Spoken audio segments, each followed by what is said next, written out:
देखें, इस वक्त मैं एक बात ओके बता दूं, बाजी। लाइव जो है ना, लाइव आप जाके टटोल लो, मेरी बात को जाके रिसर्च कर लो।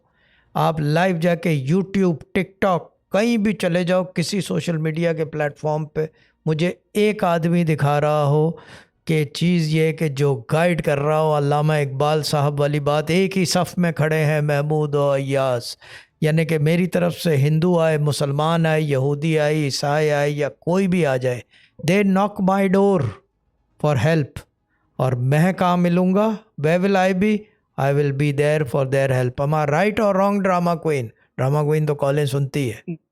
जी शाह साहब, बिल्कुल ऐसा ही है, आप ऐसे ही सबकी है, इसी की हेल्प करते हैं। एग्जैक्टली आप ऐसे ऐसे है ही कि मेरा दरवाज़ा आप खटखटाओगे, मैं आपके बिल्कुल, I will be at my doorstep to help you.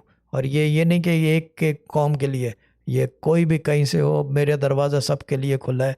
क्योंकि मेरा यकीन है, मेरा मानना है, सारी खुदा की मखलूक है, सब क्रिएटेड बाय ऑलमाइटी अल्लाह और their gods. There is creation there, and somebody where has been created, I will help them with whatever knowledge I have.